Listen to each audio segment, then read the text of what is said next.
Hello guys and welcome to my YouTube channel. Today we will be talking about Ireland in Eurovision. These videos are non-scripted guys, so bear with me and let's go on this journey. So Ireland have won the Eurovision Song Contest 7 times. That's more times than any other country in the whole wide world. Sweden have won 6 times, I don't remember the rest. I think the UK have won like 5 times.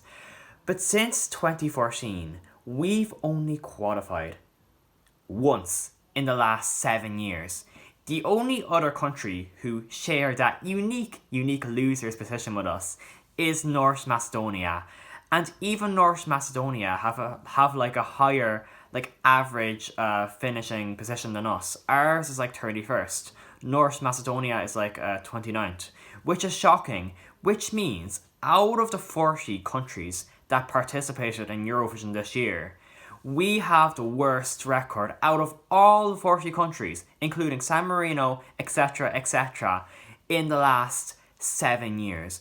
Guys, this is shocking and this is doing so much damage to the Irish music scene. There's so many things to explain, guys.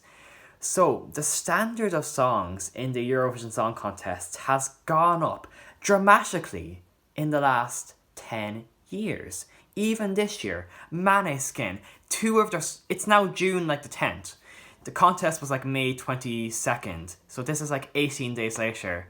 And 2 of Måneskin's songs are in the global top 50 in Spotify 18 days after. That has never happened before, which proves the contest is huge. And for example, the band Måneskin that won for Italy, they had 2 number 1 albums in Italy before they represented Italy. And Tix in Norway, he's the biggest selling performer in Norway. I'm just going to list the 2021 singers that I can think of. And he wrote Sweet But Psycho. Flo Rida for San Marino, one of the biggest rappers of all time. I could keep going on. Hooverphonic, Belgium. They've been together since the 90s. They've dominated the Belgium music scene. This is disgraceful. And guys, the shocking thing is, so I was talking to someone after, remember the first semi after Ireland did not qualify? So I was telling someone that, picture this should represent us. They were like, you're not allowed to enter big singers, but that's what basically every other Eurovision country does. And that's what you have to do well. You need to send a good, experienced act who represents the music scene in your country. It can be a bit flamboyant, but it needs to be fresh. It needs to be unique. It has to be not done before. But the Irish delegation just does not understand that. And it's so frustrating. For example, the head of delegation has been part of RTE, the Eurovision delegation, since 2013. And he's come last in 2013. He's only qualified once since 2014. He needs to go. End of story. Why are we having this discussion?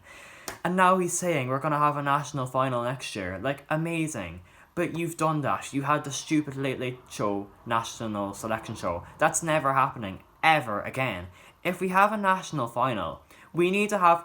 It can't be one night. It can't just be 5 songs and bittering, battering. It needs to be a proper state-of-the-art national final with unique songs across a few nights, not in the RTE studios, in the Bord Gosh, or even the Tree Arena, like what Sweden does. So for Sweden's national final, they have 6 shows. They have 4 semi-finals, a wildcard round, and the grand final. Each one is in different cities in Sweden, with the exception of this year because of COVID.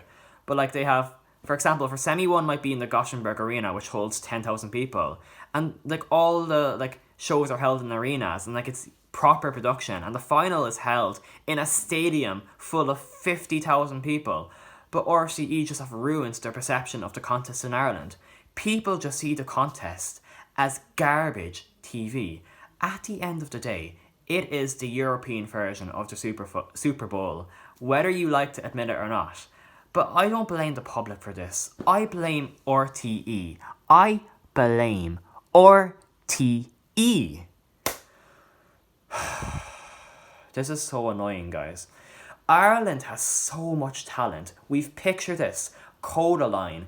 Sinead O'Connor actually says she wants to represent Ireland at Eurovision. but she was never asked. She should definitely go next year. She has so much experience. Like, nothing compares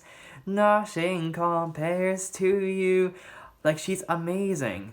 But the problem is, people just don't see the contest as credible in Ireland. When literally the winner last in 2019, Arcade, has become an international hit. It won 2 years ago and it's still in the global top 50 on Spotify when it won over 2 years ago. Like, this drives me insane. Like, at the end of the day, this is what RTE need to do. So you can internally select someone, let's say Sinead O'Connor, picture this. Whoever wants to go, like, who is a good musician, like, don't send a big name for the, like, sake of sending a big name. For example, Una Healy. Una Healy, like, is not talented. Like, she just has her songs. She was a member of the Saturdays.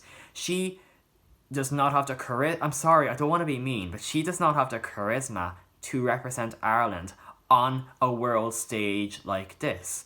That's the facts. But someone like, picture this, or Sinead O'Connor, who have their own sound, who represent the Irish music scene, would be amazing choices as long as they had amazing songs. Like, Sinead O'Connor is a gamble, I'm not gonna lie. But someone like Picture This, like, but the problem is, a band like Picture This would not represent Ireland because RTE have ruined the image of the contest in Ireland. They do a lot of promo for the contest. They just don't send the right acts. And this is having a detrimental effect on the music scene and on Ireland in general. Imagine if Ireland won. That would bring so much money into the economy and there would be so much more interest for the contest. Like, the contest is bigger than it ever was. Like, nearly 200 million people watched the contest this year, which is literally insane. Like the contest used to be loved throughout Ireland. It used to be one of the most watched programs. Like even in 2018, when Ireland made the final, it was in the top 20 most watched programs of the year. And that does not even include people watching on, like, BBC, because I don't even watch the contest on RTE. I watch it on BBC because I think Graham Norton's a lot better. I'm not a fan of Marty Whelan's commentary. So Ireland can either internally select someone, or we can have a proper national final. But guys, a proper national final is not opening a submissions window, having it in the Late Late Show, doing it like no effort. You need to go out big, go big or go home. That is the facts. Like, you cannot have a, like, tacky national final in the Bord Gáis, or like in the Late Late Show studio. Like, have one in the Bord Gáis if you want. It can't be one show, it has to be a few shows. And you need to approach the record labels to submit songs, not just have a submission window. Like, approach Warner Music Ireland, approach RTE2FN, the Rising Singers. Like, if we have a national final, there needs to be a mix of experienced and a mix of established singers in it. And it needs to be good, guys. I just don't have a lot of faith in RTE to put on a proper national final. So I'd say the best option for RTE is either withdraw, which I do not want to happen, or we internally select someone who represents the Irish music scene. Example, Picture This. But the problem is, someone like Picture This won't go because the contest is not seen as credible. That's the facts. But, like, they need to keep approaching singers again and again and again. Like, right now, they should be approaching singers. Because I'm sure, like, some singers are busy, like their schedule, like, you have to take off a lot of time for Eurovision, but you can be smart about it. Like, you can still be busy and go to Eurovision. You just need to, like, approach them well in advance. Like, so RTE, if you're watching this video, just please put in some effort and send some credible acts. This is the most amazing music show in the world, and you're embarrassing the whole country of Ireland.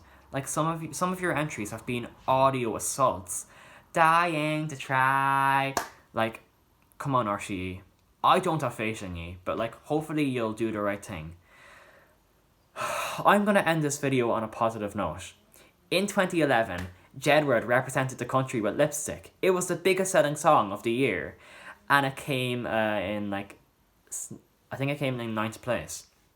It came top 10, and that was the last time Ireland came top 10. It's a banger. And guys, at the end of the day, we need to support our entries. Like, we're never going to qualify if our song does not chart like very high before the contest starts. Like, our entries need to chart in the top 10 in the Irish charts before the contest happens if we want to qualify. So yeah, hopefully we'll get behind our entries and hopefully we'll send actual people who represent the Irish music scene. But only time will tell. Thanks for watching, guys. Bye.